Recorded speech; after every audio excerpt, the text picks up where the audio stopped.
Saya Reinhard akan menjelaskan mengenai materi sistem koloid. Saat naik kendaraan pada kondisi berkabut, berkas cahaya lampu kendaraan akan terlihat jelas pada kabut. Mengapa itu bisa terjadi? Tahukah kalian bahwa kabut termasuk koloid? Apa itu sistem koloid dan apa sifat-sifatnya? Isi materi kita pada hari ini yang pertama, dispersi koloid, sifat koloid, macam-macam koloid, pembuatan koloid, dan koloid dalam kehidupan sehari-hari. Yang pertama, dispersi koloid. Jika suatu zat dilarutkan ke dalam suatu pelarut tertentu, maka zat pelarut tersebut akan terdispersi ke dalam pelarutnya, atau yang biasa disebut medium pendispersinya. Sistem dispersi dibagi menjadi tiga, yaitu larutan sejati ukuran partikelnya 1A sampai 10A, koloid ukuran partikel 10A sampai 2000A, suspensi ukuran partikel lebih besar dari 2000A. Sistem dispersi koloid terdiri atas dua fase, yaitu fase terdispersi dan medium pendispersi. Tipe-tipe sistem dispersi koloid kita bisa lihat bersama-sama di tabel. Kalau medium pendispersinya gas, fase terdispersinya gas adalah larutan sejati. Kalau fase terdispersinya cair, aerosol cair, awan atau kabut, fase terdispersinya padat, aerosol padat. Jika medium pendispersi cair, fase terdispersi gas, itu akan menghasilkan buih air sabun, buih soda. Kalau fase terdispersinya cair juga, itu akan menghasilkan emulsi, seperti contohnya susu, krim rambut. Kalau fase terdispersinya padat, akan menghasilkan sol, tinta, koloid emas. Jika medium pendispersinya padat, fase terdispersinya gas, akan menghasilkan buih padat, gabus, batu apung. Jika fase terdispersinya cair, medium pendispersinya padat, akan menghasilkan emulsi padat atau gel, contohnya agar-agar, keju, mentega.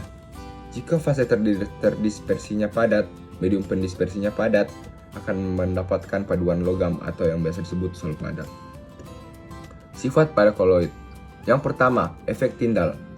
Efek Tyndall adalah penghamburan sinar partikel koloid.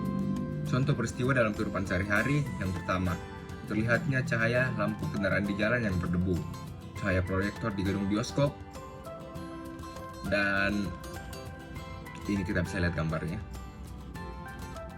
Gerak Brown, gerakan yang membentuk garis-garis lurus yang pendek dan mengubah arah geraknya secara mendadak, zigzag yang dialami partikel koloid. Jadi gerak Brown ini kita bisa menyimpulkan bahwa gerakan yang cepat dan membentuk garis-garis zigzag. Nama Brown diambil dari penemunya, Robert Brown, seorang ahli botani dari Skotlandia.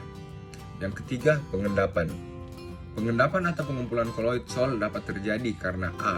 Penambahan elektrolit, B. Elektroforesis, dan C. Pencampuran dan perlawanan muatannya, dan pendidihan.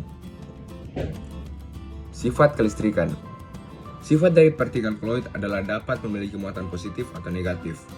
Muatan partikel koloid dapat terjadi A. Absorpsi ion dari medium pendispersinya. Suatu koloid dapat mengabsorpsi ion dari medium pendispersinya. Jenis ion yang diabsorpsi bergantung pada jenis koloidnya. B. Ionisasi gugus permukaan. Gugus yang terdapat pada suatu senyawaan koloid dapat mengalami ionisasi. Sebagai contoh, partikel sol protein dapat bermuatan negatif atau positif bergantung pada pH larutan. Pada pH rendah, gugus R -NH2 menerima proton menjadi R -NH3+.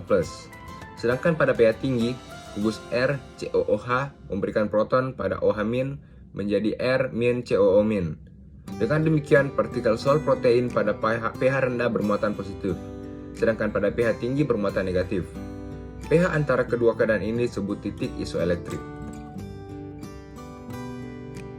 Yang kelima, elektroforesis. Gerakan partikel karena pengaruh potensial listrik disebut elektroforesis atau kataforesis. Koloid positif tertarik ke elektrode negatif, sedangkan koloid negatif tertarik ke elektrode positif. Penerapan elektroforesis yang pertama, pembersihan asap, pelapisan karet, dan pengecatan bagian dalam mobil dengan pigmen koloid. Macam-macam koloid: soliofil, soliofob. Soliofil, sol yang fase terdispersinya senang dengan medium atau pelarutnya.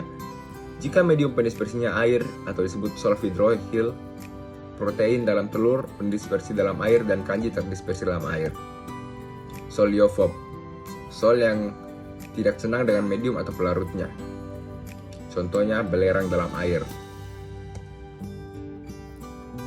Perbedaan sol liofil dengan sol liofob.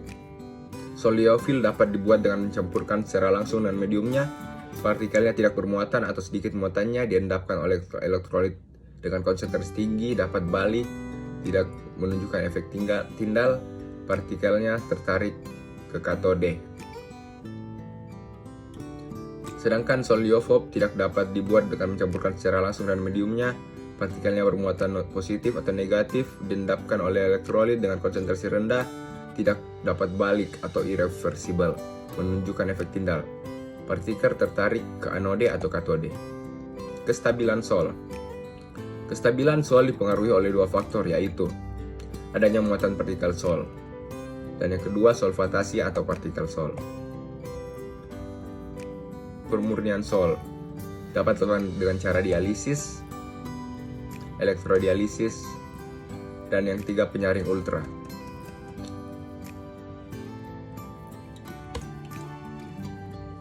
Selanjutnya emulsi.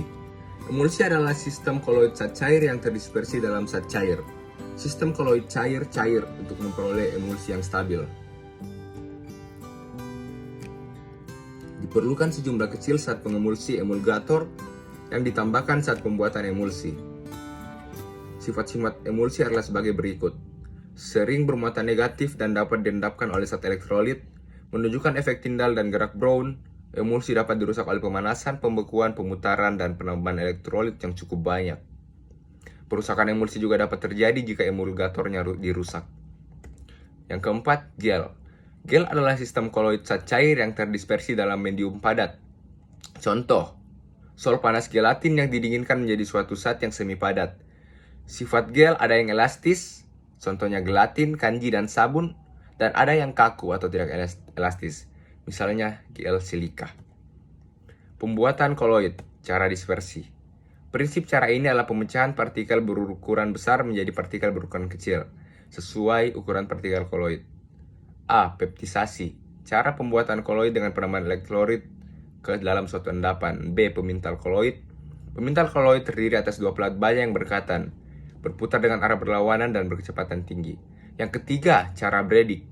Cara Bredig menggunakan dua kawat logam yang diberi tegangan tinggi saling diikatkan di dalam air. Cara kondensasi. Yang pertama, hidrolisis. Contoh pembuatan sol hidroksida besi, krom, dan aluminium.